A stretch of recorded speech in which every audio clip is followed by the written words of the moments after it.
Surinder Varpal, and as usual, my trusty host, Kuya Boy. Magandang hapon po mga kababayan. Ito po ang aming programang Yaman Pang Kinabukasan tuwing Sabado 1:00 ng hapon. Dito po, marami ho kayo matututunan, magbibigay kami ng libreng kaalaman at payo tungkol sa wastong pamamahala ng inyong kayamanan para mas maunlad ang inyong kinabukasan. Well, let's talk about the cheap bottle of wine that I bought long time ago. And guess what happened? I had my first kid born. You know, sometimes you have to talk about how the kids are impacting your life today, you know, when you're taking a look at the future. You know, this morning I was listening to a radio on CKNW, and, you know, they're talking about pensioners today. As they're getting older, the challenge they have is in their life, they were making really good money, having a great, you know, middle-class life, but as they're going into retirement, they're actually going backwards and moving into poverty. So the whole discussion here is what is going on here? How come our pensioners, as they're getting older, instead of being comfortable and settled, they're actually moving backwards into poverty line? Opo, marami ho nangyayari ngayon na mga taong nagtrabaho ng matagal, magre-retiro na, imbis na makaretiro ng tama, ay para bang mas may magbigat pa at lalo pang naghirap ng itong panahon na hindi na sila makatrabaho, dapat magre-retiro na lang. Pero dahil sa panahon ngayon, sa ekonomiya ngayon, ang kanilang mga anak ay nakakadagdag bigat pa sa kanilang buhay. Ito po ay isa sa mga paksang pag-uusapan natin ngayon. So here's the problem. Have your kids moved into your house, Kuya Boy? Well, my kids, my eldest son has moved out. My daughters. How old was he? How old was he when he moved out? He was 22 when he moved out. So today you have kids under the age of 18 living with you still? Yes. Excellent. But you know what? One thing we're starting to notice today, because of the job situation on this planet, and as well as, you know, jobs are very hard to come by today. A lot of kids are starting to consider moving back into the family home.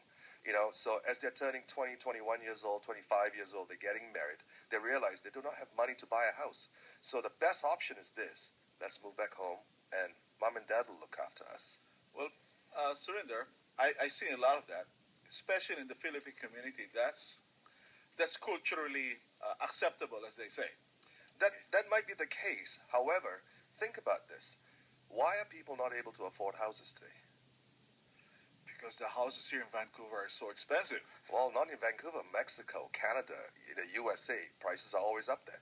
The challenge you have is incomes. People do not have sufficient incomes. But here's the problem I see. My heart goes out to those people that today have to bring their children back to their house. It might be acceptable in some cases, but not in all cases. Because, you know, you might love your kid, but you might not like the kid's wife that lives in your house today and creates challenges. You know, you can see that happening in some cases, can't you, Kuya Boy? That's true. You know, Surinder, FYI, in the Philippines, it is culturally acceptable for the wife to move into the house of her in-laws. But somewhat not as acceptable if the husband moves in to the house of his in-laws, meaning he's living in the house of his wife's parents. That's not right.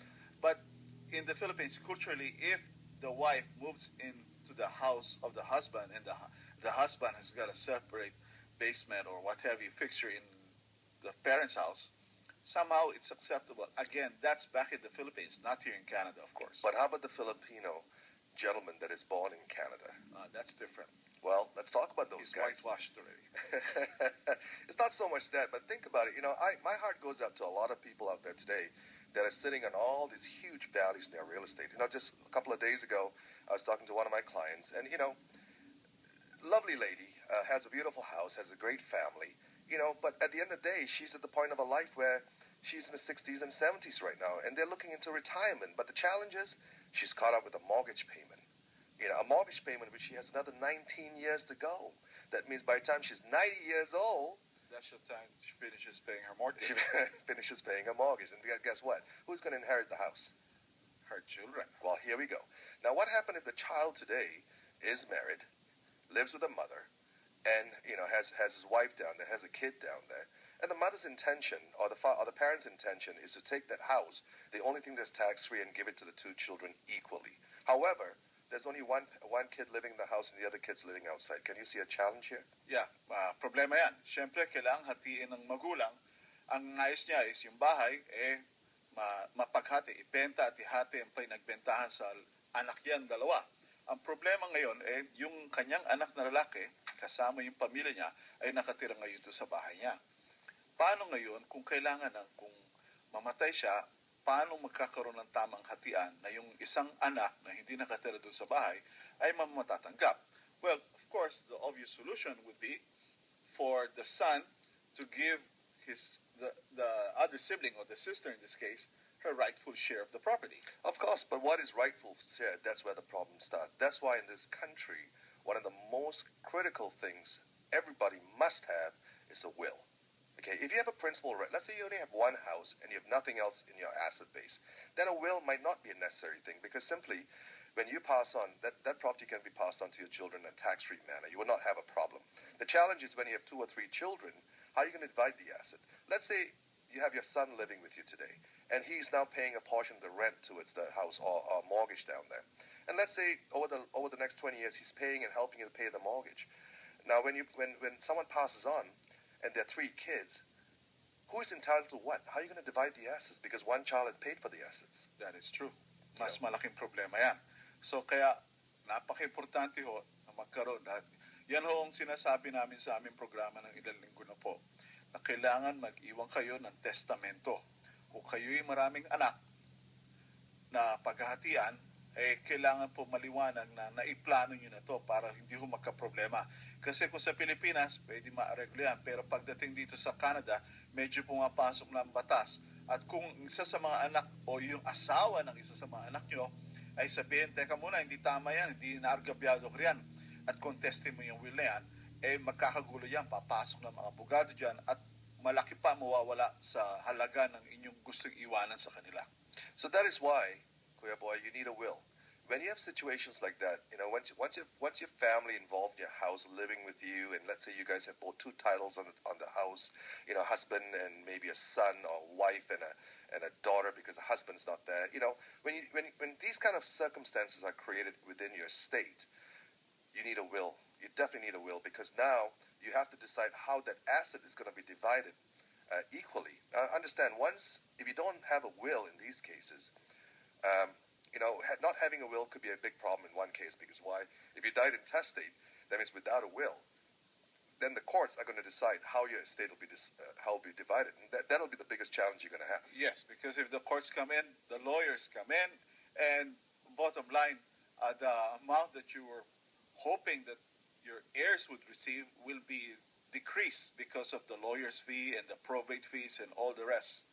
Of course, because don't forget, $300 an hour, multiply that by 1 month, you've just lost pretty much half your estate. That's true. That is true. So you have to avoid this at all times. You've got to avoid this. So the most important thing is today, we're going to give you a few tips on how you have to do these things, how you get yourself organized, and how you can move on and make sure that the smooth transition of your hard-earned wealth is given to the people that you love the most.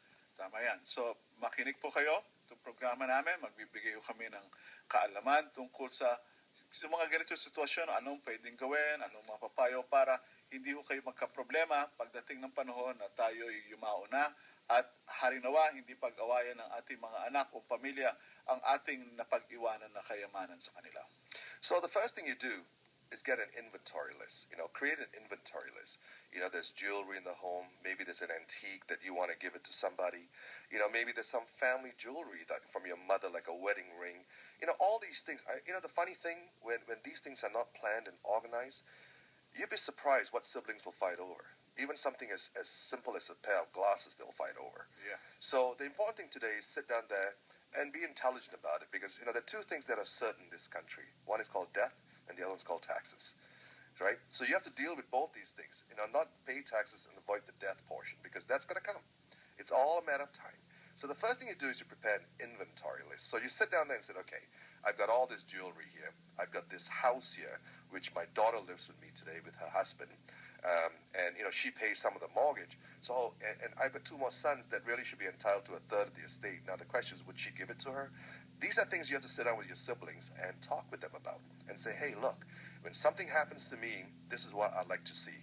That's the best way of doing it, because if you don't do that, then the biggest challenge you're going to have is after you pass on, there's going to be a fight. Let me share you something on the personal side, okay? So, my father passed away. My mother's alive. We're seven children. Okay, and we talked about this many, many years ago.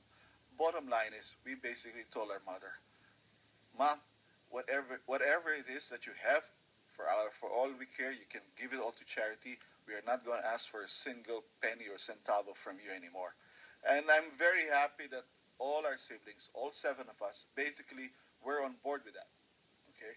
Bottom line, we said, if you leave us with a one centavo or 10 million pesos, it doesn't matter to us. You decide, and nobody here is going to be quarreling or questioning your wisdom when you divide this thing. Well, absolutely true. I mean, that's when you actually openly discuss with your family. One of the challenges that I see in my practice today is people don't talk about these things. They think if we avoid it, it should go away. And well, I'm dead anyway. Who cares? So that's a philosophy. That's a bad one because I work really hard to build what I have, and I want to keep that while I'm alive, and I'll make sure that I transfer it fairly among my children when I die.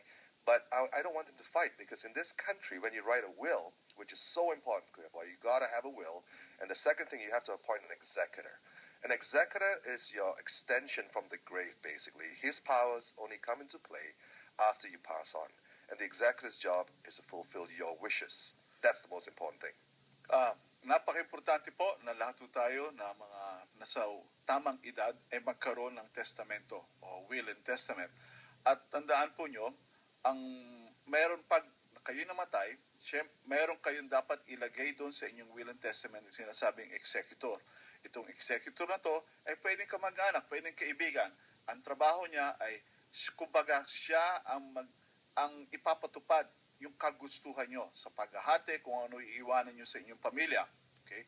Yan ang trabaho ng executor. Napaka-importante po na magkaroon kayo ng will and testament at executor kasi po pag kayo namatay na intestate, o sabihin, wala kayong iniwan ng testamento, dyan na ho papasok ang gobyerno.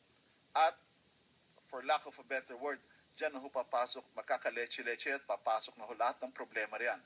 Please, make sure, kung kayo na sa edad na wari nyo kailangan ayusin ko na to, mag-iwan po kayo ng will and testament para sa inyong pamilya.